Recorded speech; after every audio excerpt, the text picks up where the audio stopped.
Jogja ya, karena sudah ada Mbak Meika Hazim sebagai owner dari Coklat Dalam Jogja.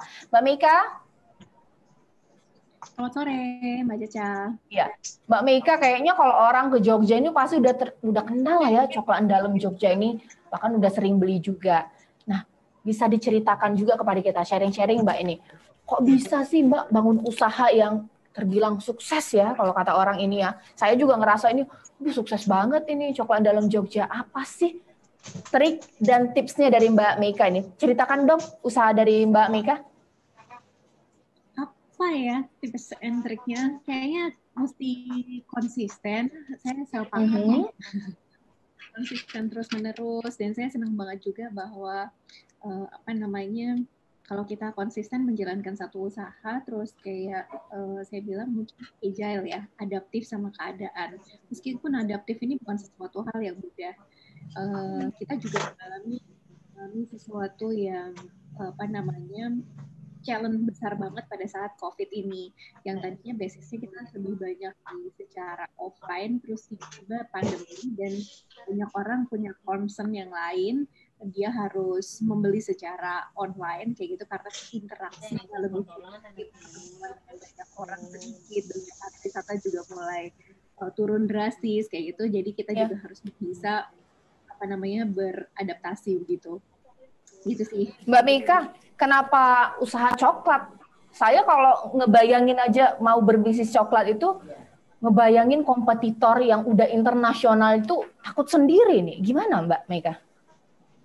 Karena suka, satu karena memang senang sama coklat, yang kedua kita juga bisa memperkenalkan coklat yang khas Indonesia juga.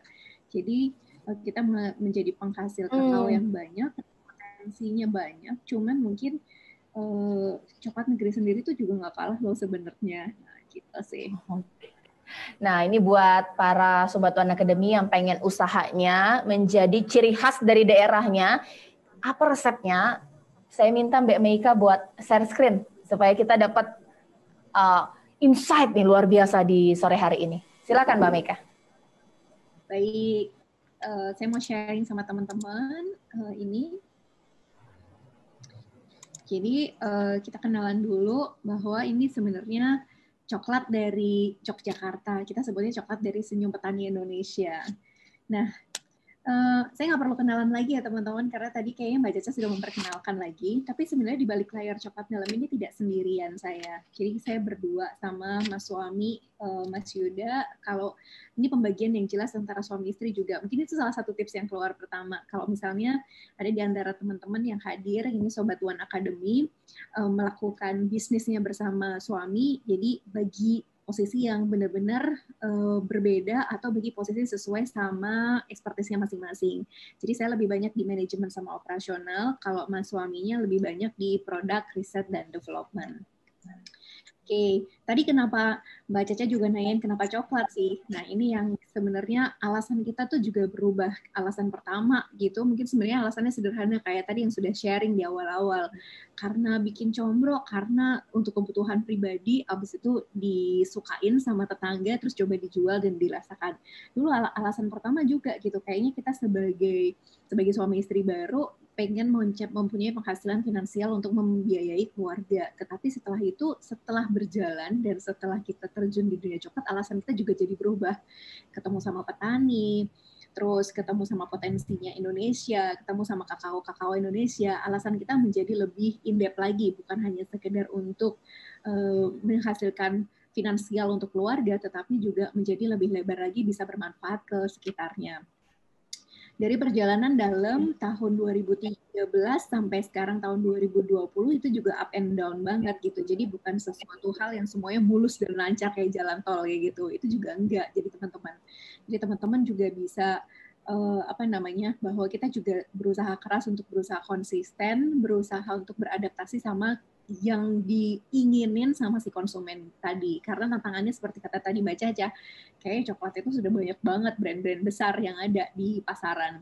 Kita sekarang punya 5 brand, ada Dalam, ada Bon Beans, ada Uwi Coklat, dan di tahun ini sebenarnya kita punya brand Tanda Hati sama Cobio.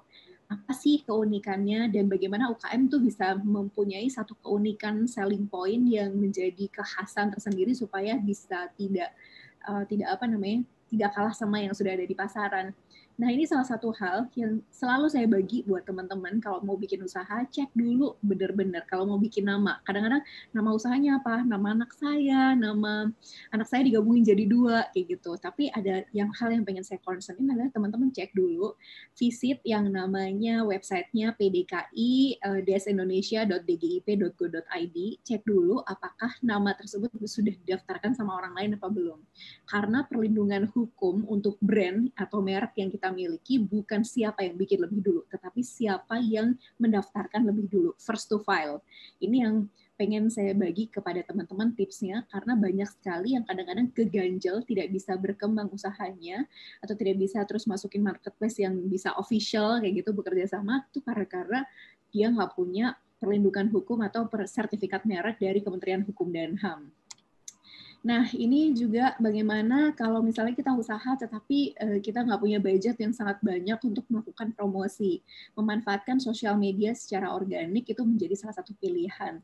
Yang kita pilih pada saat tahun 2013, terus kita launching pakai Twitter, karena saat itu happening-nya ada di Twitter. Kita bikin coklat spesial buat teman-teman yang ada di sekitar kita, di lingkaran kita, yang follower Twitter-nya banyak dan mereka nge-tweet bareng-bareng. Yang tadinya ada serangan umum 1 Maret di Yogyakarta, kita jadi bikin serangan coklat 1 Maret. Jadi memanfaatkan momentum-momentum yang ada hubungannya sama budaya, karena dalam sendiri memang punya konsep budaya. Dilihat juga, terus seiring berjalannya waktu, kami tidak hanya sekedar membuat coklat, kita juga melihat market size-nya. Ternyata yang datang ke Jogja banyak, ternyata punya potensi juga, trennya juga naik, tapi angka ini, Sobat One Academy, angka ini tuh bubar semuanya ketika kita ada pandemi COVID. Jadi, semua potensi-potensi ini menjadi kami harus menelusuri ulang atau melakukan kenalan lagi sama konsumen-konsumen kita, mereka tuh pengennya dikasih sesuatu yang seperti apa dan bagaimana cara memberikan pelayanan. Karena yang tadinya datang ke Jogja, kunjungannya jadi turun drastis, terus bagaimana kita juga ternyata mereka bagaimana convenience, cara yang paling mudah untuk mendapatkan produk itu tuh juga caranya seperti apa, bahkan kita juga merubah campaign marketing kita pada saat pandemi ini. Jadi kalau kenalan sama Dalam dengan brand-brand yang lainnya, secara konsep Dalam itu adalah Indonesian flavor dan Indonesian story gitu, atau Indonesian culture.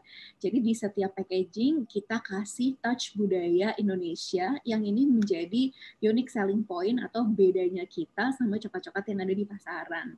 Nah, mungkin ini dari seluruh Indonesia nih kayaknya yang hadir semuanya dari Sumatera dan sampai ujung Indonesia Timur. Ini sebenarnya potensi Indonesia sangat luas sekali. Jadi kita harus punya story behind the product buat teman-teman UKM, supaya kalau kita punya usaha, kita juga punya value proposition atau kita punya nilai keunggulan.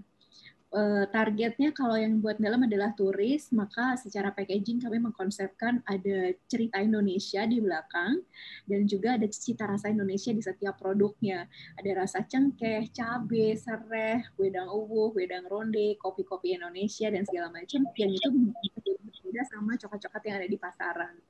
Kita juga bikin inovasi-inovasi, yaitu dengan coklat rasa buah-buahan, terus kita juga bikin seasonal produk untuk melakukan riset. Maksudnya riset adalah kalau misalnya mau punya produk baru, boleh dikeluarin dalam dulu, ketika ternyata itu disukai sama konsumen, bisa dijadikan produk yang akan reguler digunakan, kayak gitu. Sehingga kita juga tidak terlalu invest terlalu banyak ketika kita mau bikin satu produk baru. Nah, ini juga salah satu hal yang kita lakukan. Jadi kita punya seasonal, kalau Lebaran kita punya seasonal, kalau pas lagi Valentine juga punya seasonal, kalau pas begitu Jogja Istimewa punya brand baru, kami langsung melakukan adaptasi juga. Kita juga reaktif juga dengan membuat satu produk baru, rasanya nggak baru, tapi packagingnya baru dengan bercerita tentang Jogja Istimewa dengan kemasan yang baru dengan konsep brandnya Jogja Istimewa. Jadi kita bisa inline sama si programnya branding pemerintah juga gitu. Ini adalah contoh custom produk. Ini yang kita juga kerjasamakan sama berbagai macam pihak, gitu kayak universitas jadi official merchandise atau jadi dengan hotel dan segala macam, dengan brand-brand yang lain yang kami menjadi tempat produksinya, tetapi packagingnya bisa disesuaikan sama kebutuhan dari setiap partner-partner kita yang membutuhkan coklat untuk sebagai merchandise atau sebagai souvenir. Nah, seiring berjalannya waktu, kita jadi melihat opportunity yang lain, bahwa sekarang ini data riset yang kami lakukan ini adalah pada saat pandemi ini. 300% masyarakat Indonesia secara Google Trend itu mencari produk lokal Indonesia. Produk lokal Indonesia itu menjadi sesuatu hal karena dengan adanya COVID ini banyak konsumen merasa sensitif dan merasa saling pengen berempati dengan produk-produk lokal Indonesia kayak gitu. Jadi produk-produk lokal Indonesia semakin dicari, tetapi syaratnya adalah mereka juga memberikan story di belakang produk yang juga menjadi penting. 350% tren produk makanan sehat itu meningkat di Indonesia. Banyak sekali yang concern sama kesehatan dengan adanya pandemi COVID, dan cara menikmati satu produk itu mereka punya experience ketika harus menikmati produk itu harus bisa dibawa pulang atau dikirimkan ke rumah, yang mungkin bisa do it yourself things kayak gitu. Lakuin sendiri atau racik sendiri, tapi semua bahan-bahannya bisa dikirim. Ini menjadi produk-produk yang banyak dicari secara tren di Indonesia. Kalau konsumsi coklat masih kayak gitu, dan tren coklat juga tetap masih meningkat secara tidak hanya di Indonesia tapi di beberapa negara yang lainnya juga.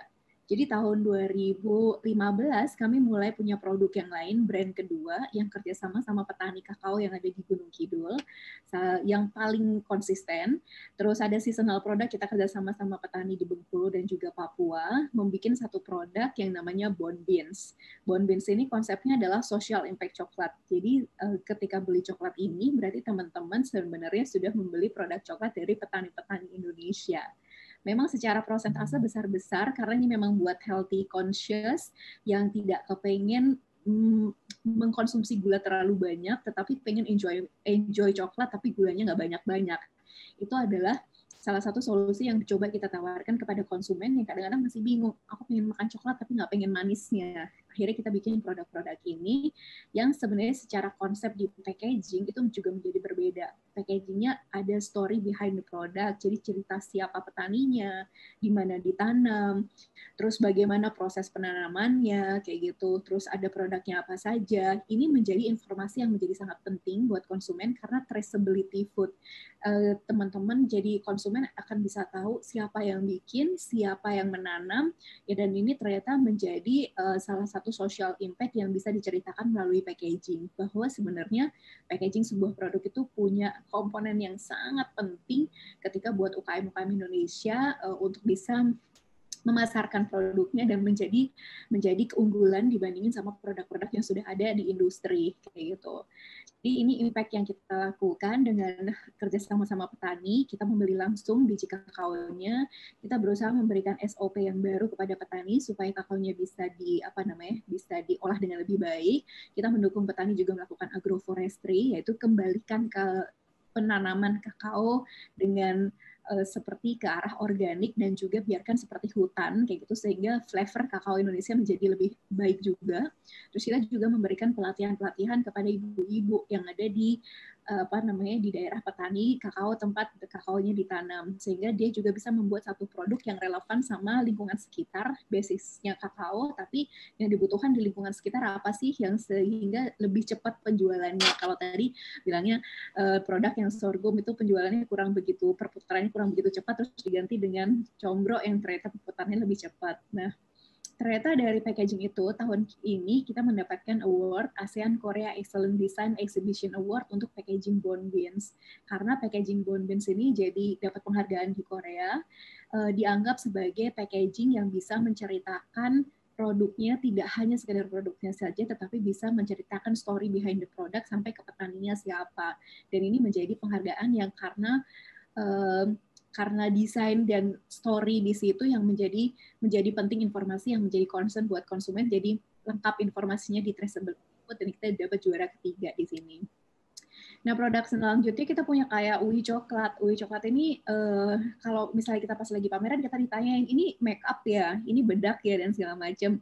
Karena secara warna atau secara desain kayak gitu, memang ini produknya didedikasikan untuk perempuan yang ada di Indonesia dengan sebuah konsep woman empowering product kayak gitu sebagai produk lifestyle. Jadi buat smart active woman yang pengen cemilan cepat di sela-sela kegiatan yang sangat banyak dan peran yang banyak, tidak hanya menjadi seorang ibu tapi juga mungkin berkarir dan juga berdaya guna buat lingkungan sekitarnya. Kita berharapnya kalau misalnya laki-laki gitu, mohon maaf ya, kadang-kadang selalu punya rokok gitu di sebelahnya. Kalau perempuan boleh loh pakai guilty pleasure-nya pakai coklat. Jadi kayak next to your purse, abis ada dompetmu selalu akan ada coklat kayak gitu. Secara konsep buat perempuan, kami memang punya spesifik target untuk bisa masuk ke retail-retail modern.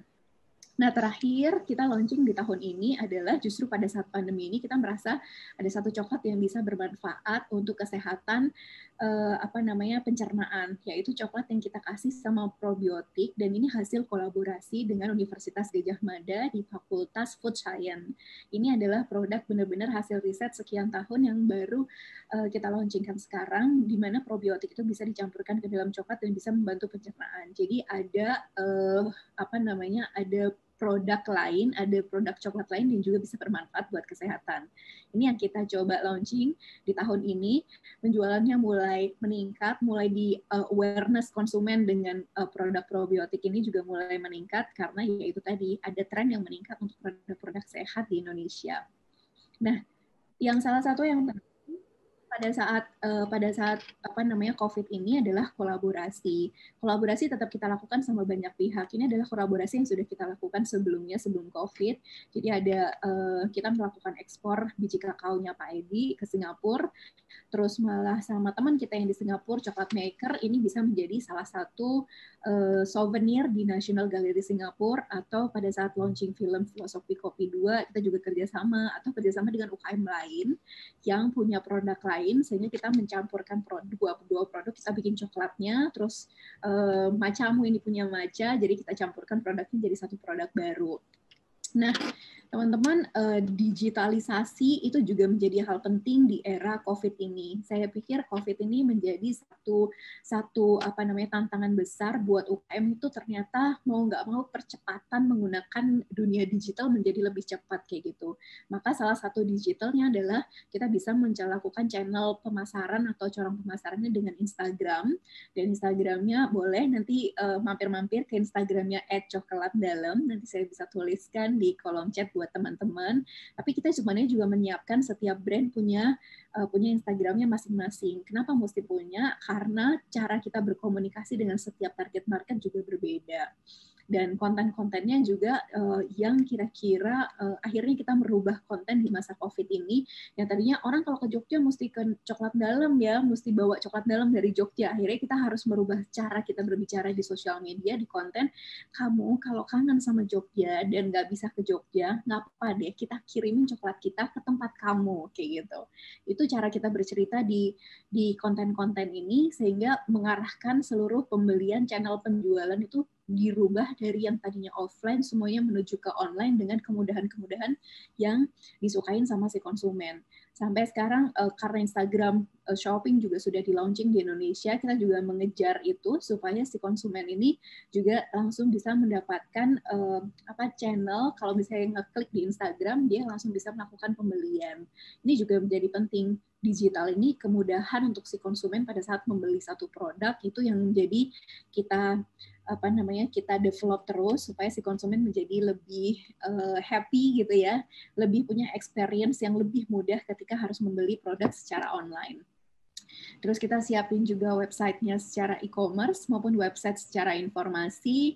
Ada juga review customer yang selalu kita minta, review customer yang ada di Google My Business, sehingga teman-teman konsumen-konsumen yang pernah beli itu akan memberikan testimonial, dan ketika itu di googling, ini adalah sesuatu yang kita selalu, saya pribadi karena menjadi tim di Women Will kayak gitu, jadi mengajarkan kepada banyak perempuan-perempuan Indonesia untuk bisa go digital dengan produk-produknya dan usahanya yang dimulai dari sederhana dari rumah. Tetapi dengan kita go digital, kita punya Google My Business, salah satunya adalah jadi kita bisa terindeks. Jadi kalau orang cari produk, terus mereka melakukan googling, karena micro momennya mereka akan melakukan googling, itu langsung keluar testimonialnya, atau bahkan brand kita akan keluar. Dan di Google My Business bisa dikonekin nih, pembeliannya lewat mana? Lewat WA. Jadi teman-teman atau misalnya Sobat One Academy itu memang lebih banyak ordernya via WA, itu pun bisa diarahkan dari sekian banyak channel, tetap untuk channel komunikasi sama konsumen cuma tetap satu channel messengernya. Nah, terus kita juga tergabung di beberapa marketplace yang ada. Di marketplace ini ternyata juga punya segmen konsumen sendiri-sendiri, dari Tokopedia, Bibli, dan segala macam sampai ke Shopee, dan akhirnya kita kejar menjadi official marketplace, official partner di official store-nya, sehingga kalau yang kayak Shopee ini mulai tahun ini, tahun yang sebenarnya tidak mudah, malah justru kita ditawarin bisa masuk ke international platform, jadi Coklat Dalam sudah bisa dikonsumsi atau bisa dibeli sama konsumen-konsumen yang ada di negara Singapura, Malaysia, dan Filipina, dengan kita hanya satu kali posting atau satu kali ikutan di platformnya Shopee yang menjadi official store gitu. COVID gimana nih? Saya harus bilang sesuatu hal yang tidak mudah. Penjualan kita juga menurun drastis di awal COVID sampai hampir 90% secara offline. Tapi terus kita coba pick up dengan, kita coba beradaptasi dengan go digital, dan sekarang apakah sudah kembali lagi omsetnya sampai ke sebelumnya? Kita bilang belum. Kita sedang meramu mencari satu produk yang harus kita bikin lagi, apa yang benar-benar relevan dengan konsumen yang sekarang yang benar-benar dibutuhkan. Tetapi bagaimana waktu awal-awal cara kami bertahan, kita bikin program tulung-tinulung, kasih donasi coklat kepada garda depan kesehatan, baik yang ada di Jogja, di Jakarta, atau di sekitar Jawa Tengah. Kita kirimin coklat kepada dokter, perawat yang memang mereka tidak bisa makan gitu, kayak sibuk sekali. Semoga coklat ini bisa menjadi satu cemilan yang bisa sedikit mengenyangkan, yang kedua bisa bikin happy juga pada saat kondisi yang sangat hektik. Nah, ini kita bikin campaign bersama yang kolaborasi juga sama Benih Baik, ada juga brand Activist Network, Indonesian Brand Activist Network, yang juga bisa memberikan, menyalurkan donasi coklat ini ke beberapa kota lain yang karena kita home base-nya ada di Yogyakarta, jadi dari Brand Activist Network ini yang justru membantu untuk mendistribusikannya. Terus sharing session seperti ini menjadi hal yang sangat penting, meskipun mungkin secara penjualan kami belum pick up lagi, tetapi justru pada saat seperti ini dengan adanya sharing session, karena saya menjadi salah satu trainer di Women Will, menjadi trainer di WA, kayak gitu. Dengan begitu juga dapat meningkatkan awareness dari banyak pihak, kayak gitu. Jadi kenalan lagi sama Coklat Dalam, yang belum kenal jadi kenal, yang biasa kenal jadi tambah kenal. Kita masih sabar menunggu kapan suatu hari mungkin yang sudah pernah kenal bisa merekomendasikan, dan juga misalnya suatu hari bisa berkolaborasi dan bekerja sama. Jadi kolaborasi ini adalah satu kunci yang sangat penting pada saat kita seperti ini. Terus digitalisasi juga menjadi salah satu pilihan untuk menjadi UKM juga bisa bertahan. Jadi adaptasinya adalah kolaborasi, beradaptasi, dan juga melakukan riset dengan produk-produk yang benar-benar relevan. Kayaknya itu sih tipsnya. Jadi buat teman-teman jangan putus semangat nih, semangat terus, karena bagaimanapun satu usaha kita tuh akan berkembang sesuai perkembangan si kita sebagai ownernya. Jadi kita sebagai ownernya juga belajar terus, manfaatin waktu, mungkin momen COVID ini mungkin tidak mudah, jadi tidak bisa bergerak banyak, tetapi kita bisa melakukan pembelajaran, kita bisa, atau kalau saya sebutnya skill deep, jadi kita bisa melakukan skill deep dulu sebelum kita akan nanti benar-benar maju lagi, ibarat kayak anak manah gitu. COVID kayaknya mundur sebentar gitu, tapi mundurnya tuh buat belajar, terus nanti begitu anak manahnya dilepas, melesatnya moga-moga kita semua bisa lebih maju dibandingkan yang sebelumnya. Kayaknya itu deh sharing saya, Mbak Caca. Kayak gitu. Wah, makasih Mbak Mika. Wah, ini luar biasa ya. Saya jadi teringat dengan usaha saya. Saya pernah punya usaha kecil-kecilan kering kentang. Jadi sebenarnya dari mama saya sudah bikin. Tapi emang nggak jalan lagi. Biasalah kalau namanya pekerja ini banyak banget kalau ada cobaan kemudian gulung tikar ya. Tapi ini para sobat One Academy ini jangan sampai kayak saya ya. Karena dengan informasi tadi disampaikan Mbak Mika, ternyata ini bangun usaha itu harus ada ditata. Mulai dari namanya difikirkan, brand awareness-nya, pemasarannya, bahkan beradaptasi dengan perubahan perkembangan zaman, mau acara hari ibu, Valentine, tahun baru, kemudian bekerja sama dengan pihak-pihak lainnya. Nah, sekarang saya mau kembali ke Mbak Sofia dulu nih. Mbak Sofia, Mbak Sofia. Iya, Mbak Caca. Ya, Mbak Sofia, tadi belum share presentasi ini, boleh kemudian disiapkan sambil saya juga mengingatkan kepada Sobat One Academy untuk di chat pertanyaannya, karena nanti pertanyaan terpilih akan saya bacakan dan pastinya akan ada merchandise yang akan dibagikan. Ada uang elektronik juga nanti bagi yang beruntung. Silakan Mbak Sofia. Oke. Siap. Oke. Oke Mbak Caca. Ya sebelumnya selamat sore untuk semuanya yang ada di acara ini. Perkenalkan, nama saya Sofia Irma. Saya owner dari KND Swiss Sofia. Oke, lanjut aja ya. Saya mau cerita tentang pengalaman saya menjadi wirausaha. Awal mulanya menjadi wirausaha. Salah satunya kita dengan pendidikan dulu ya Mbak ya. Pendidikan saya ini diploma 3. Sebenarnya diploma 3 itu sebenarnya tidak nyambung dengan usaha yang saya jalani, karena waktu saya kuliah itu saya mengambil jurusan informatika komputer gitu. Terus saya kuliah cuma nyampe diploma 3, nggak nyampe S1. Sebenarnya harus diterusin sih ya sampai S1 minimal ya. Tapi yang namanya udah enak cari uang, jadi ya ntar aja, tapi jangan diikutin. Udah gitu, kenapa saya ingin berwirausaha? Karena saya melihat peluang di dunia usaha ini sangat menjanjikan, masa depannya juga oke, kayak gitu kan. Tidak ada kata yang namanya pensiun kayak gitu loh. Aku melihatnya di situ. Jadi aku tuh tertarik dengan berwirausaha kayak gitu. Ketertarikan itu dimulai dari salah satunya contohnya orang tua saya yang sejak dulu berwirausaha kayak gitu. Kenapa sih saya nggak nurusin mereka aja kayak gitu kan? Terus sampai kapan saya mau jadi karyawan? Saya sih pikirnya seperti itu ya. Karena saya ini perempuan gitu kan. Suatu saat saya pasti dapat saya berumah tangga, punya suami, punya anak gitu kan. Pasti bakalan ribet deh. Karena saya melihat teman-teman saya aja yang masih kerja kantoran gitu kan. Aduh, suami saya begini, anak saya begini kayak gitu kan. Wah, ribet banget ya. Saya pikir begitu.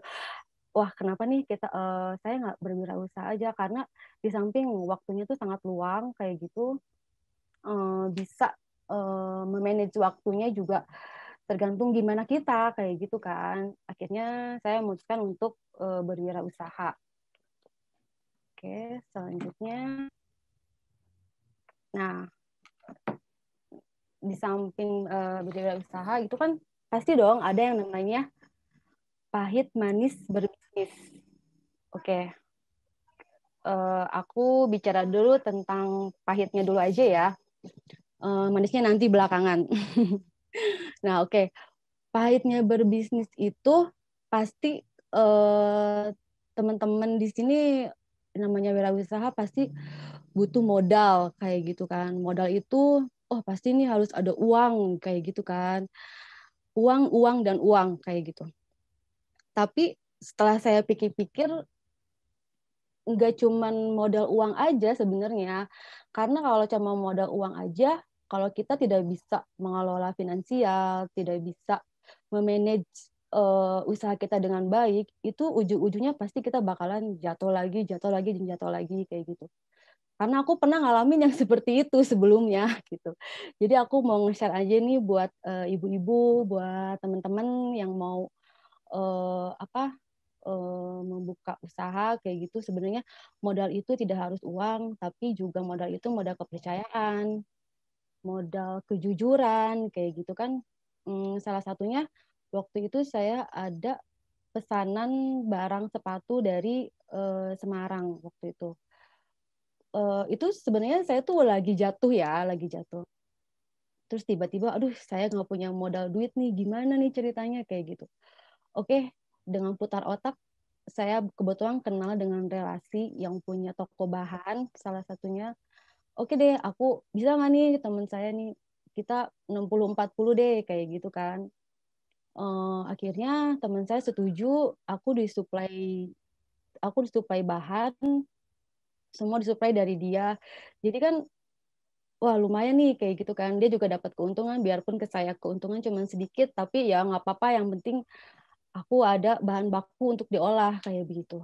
Akhirnya kita deal-dealan, barang sepatu ini kan deadline ya selama 1 minggu. Oke, barang selesai cepat dan akhirnya saya bisa apa ya? Saya bisa kirim barang ke user saya dengan tepat waktu. Sebelum barang dikirim itu harus cash and carry ya kayak gitu. Dan saya juga nggak mau yang namanya diutangin kayak gitu. Karena yang namanya diutangin itu, aduh jangan deh, ribet, pokoknya ribet. Akhirnya dengan modal kepercayaan dan kejujuran, alhamdulillah semua lancar kayak gitu. Jadi tidak harus dengan modal uang aja kayak gitu teman-teman. Lalu mencari mangsa pasar ya. Oke, mencari mangsa pasar ini ya sangat sulit sih sebenarnya kalau yang untuk awal-awal. Kalau yang untuk awal-awal ini sangat sulit ya, karena apa? Kita harus tahu nih pasar ini, selera pasarnya seperti apa kayak gitu kan. Terus produk-produk kita ini dijualnya tuh harus kemana ya kayak gitu kan. Jangan asal sembarangan kita bikin produk, tapi kita tidak tahu nih selera pasarnya seperti apa kayak gitu kan. Itu juga kan sangat merugikan kita sendiri ya, di samping mau barang kita numpuk, terus uang kita di situ tidak berkembang kayak gitu. Makanya kita harus jeli melihat selera pasar kayak gitu. Oke, selanjutnya deadline order. Nah, deadline order ini ada pahitnya juga sebenarnya teman-teman, karena setiap ada yang pesan barang ke aku ini, mereka tuh pengennya selesai seminggu selesai atau enggak 2 minggu selesai kayak gitu. Nah tiba-tiba yang kerja kita nih sakit lah, nggak masuk lah kayak gitu. Jadi kan tenaga nih berkurang kayak gitu kan. Nah kita harus putar otak nih gimana caranya biar barang selesai, biar user kita nggak kecewa gitu kan. Akhirnya saya memutuskan untuk sebagian saya masukkan ke cabang bengkel yang sebelah rumah nih. Kebetulan dia lagi pada nganggur. Ya udah cepetan kayak gitu. Tolong kerjakan ini, dan akhirnya semuanya berjalan lancar. Seminggu kemudian barang selesai langsung kita kirim kayak gitu. Terus berinovasi. Oke. Pahitnya nih, berinovasi ini dalam berwirausaha ini sangat lumayan ya. Jadi kita ini harus pintar-pintar untuk berkreasi, berinovasi kayak gitu. Jadi misalkan kalau aku kan di sepatu, jadi harus banyak model kayak gitu. Harus pintar-pintar membaca selera pasar, jangan yang itu-itu aja kayak gitu. Terus kreativitas kita ini harus harus dibentuk sedemikian bagusnya sehingga barang yang kita jual ini mereka pelanggan nih, oh seneng nih di toko ini, modelnya bagus-bagus kayak gitu, pasti mereka juga datang terus kan ke toko kita kayak gitu. Oke. Yang lainnya di marketing ya. Nah marketing juga ini kita sebenarnya awal-awal sih pasti sangat sulit ya mencari marketing pasar kemana. Kita juga tidak bisa diam aja di toko kayak gitu kan. Sementara dagangan kita ini pengen laku cepet kayak gitu. Gimana caranya? Oke, pertama kita harus punya apa namanya web kayak gitu. Sekarang kan zaman digital ya, zaman digitalisasi kayak gitu. Kita harus memanfaatkan nih. Jadi lewat Instagram, jadi lewat Facebook, Marketplace kayak gitu. Terus marketing tuh nggak diem aja. Jadi kita harus bisa misalkan jemput bola kayak gitu. Kita datangin aja ke sana, misalkan ke pasar-pasar kayak gitu. Itu juga kan udah bisa apa ya? Bisa kita ini bisa berkembang kayak gitu. Jadi nggak diem aja di toko kayak gitu loh. Nah, seterusnya ada ini namanya komplain user. Mbak, emang suka ada nggak sih yang komplain kayak gitu? Oh, ada aja yang komplain kayak gitu. Ya barang retur lah kayak gitu. Tapi kita ganti, misalkan kalau barangnya retur, oke lah kita ganti 1 pasang atau 2 pasang kayak gitu. Terus ada juga yang aku kan kadang kalau kirim kan ke luar daerah ya. Kalau luar daerah itu kan lewat lewat laut kan. Nah, kayak gitu. Kita udah barang udah di-pack, udah rapi, udah apa kayak gitu kan. Pas nyampe sana nggak taunya barangnya sudah apa? Rusak lah, menyon-menyon lah kayak gitu. Mungkin itu dari pihak ekspedisinya karena barang kebanyakan di apa namanya? Ditumpuk-tumpuk lah sama barang-barang lain kayak begitu. Jadinya ya kita nggak apa-apa lah apa namanya mereka komplain, ya udah kita mau gimana lagi, paling kita bayar cuman 50%-nya, ya oke lah nggak apa-apa, yang penting pelanggan kita nggak kecewa kayak gitu. Itu sih yang pahitnya yang untuk berbisnis ya teman-teman. Oke, yang selanjutnya ini uh, yang manisnya nih. Bentar. Yang manisnya ini kita punya kebebasan waktu. Kebebasan waktu artinya yang tadinya kita kerja dari jam 7 sampai jam 5 kayak gitu kan. Kita punya kebebasan waktu kalau berwirausaha ini pasti dong kita yang ngatur sendiri, bebas kemana-mana lah kayak gitu. Tapi dengan hal positif ya kayak gitu. Oke, ekspresif, menjadikan kita ini harus berinovasi kayak gitu, berekspresif. Jadi kayak mengembangkan ide-ide kita kayak gitu kan. Nah enaknya gitu kalau berwirausaha gitu. Terus wawasan kita bertambah itu udah pasti karena kita ini uh, waktu yang tidak waktu yang kita punya ini, kita punya wawasan nih, kita pergi kemana ada ide apa kayak gitu kan, ya maksudnya bagus juga untuk mengembangkan usaha gitu. Membuka lapangan pekerjaan itu udah pasti, karena aku di sini membuka lapangan pekerjaan ini karena dari rumah apa tetangga-tetangga di rumah ini, jadi mereka bisa bekerja kayak gitu, jadi bisa meningkatkan perekonomian keluarga gitu. Untuk kebebasan finansial itu udah pasti ya, itu udah pasti bebas banget lah kayak gitu. Yang penting kita ini harus bisa memanage keuangan kayak gitu. Jadi istilahnya uang usaha dipisahin, uang untuk main dipisahin. Nah, jadi biar tidak semeraut kayak gitu ya bahasanya. Dan menjadi kebanggaan tersendiri buat kita kayak gitu. Oke. Nah, profil usaha saya ini namanya KND Susopia, berdiri sejak 2012. Kantor dan produksi saya di Bogor. Nah, dulu kan kita offline ya, jadi sekarang kita mengandalkan online. Pas ada pandemi kayak begini, semuanya online kayak gitu. Pemesanannya bisa dalam jumlah besar dan kecil juga bisa kayak gitu. Pengiriman kita dari seluruh Indonesia. Nah, ini salah satu foto aku waktu di toko ya. Nah, di samping itu, aku juga nggak bisa nih kalau kerja nggak turun tangan sendiri. Jadi aku harus lihat nih orang-orang yang kerja nih seperti apa kayak gitu. Kita harus lihat nih kerjaannya rapi apa enggak kayak gitu biar user kita ini nggak kecewa gitu. Oke. Ya, mengembangkan usaha. Oke, analisa pasar. Jadi kita harus pintar membaca selera pasar kayak gitu. Harus berinovasi juga, harus kreatif kayak gitu kan. Action tuh udah termasuk publikasi, pemasaran, dan produksi. Jadi publikasi itu bisa lewat kita bersosial media kayak gitu, marketplace, kita kan jualan udah banyak nih online kayak Shopee, Lazada kayak gitu-gitulah. Pemasaran juga sama, dan ya ini terdiri dari action dengan pemasaran dan produksi yang kita punya.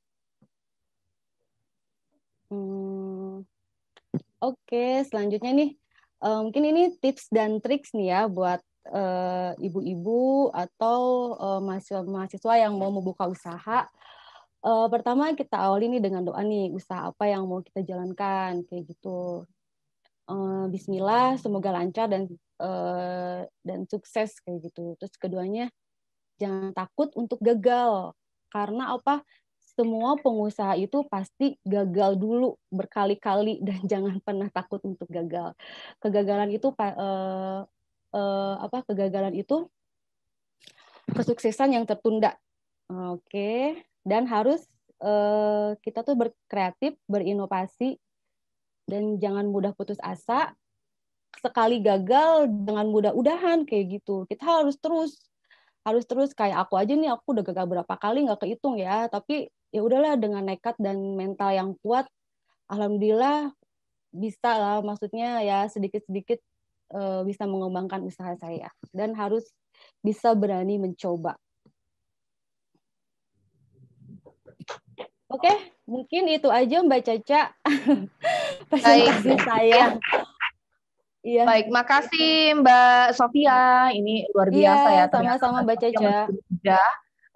Bisa dengan tips yang sederhana sebenarnya ya, ini bisa buat jadi gambaran para pengusaha-pengusaha muda untuk ternyata nggak boleh dicampur-campur di modal. Tetap harus check and recheck langsung ke produk yang kemudian kita hasilkan. Jangan kemudian kayak sudah running bisnis, sudah tinggal terima hasil, nggak bisa kayak gitu.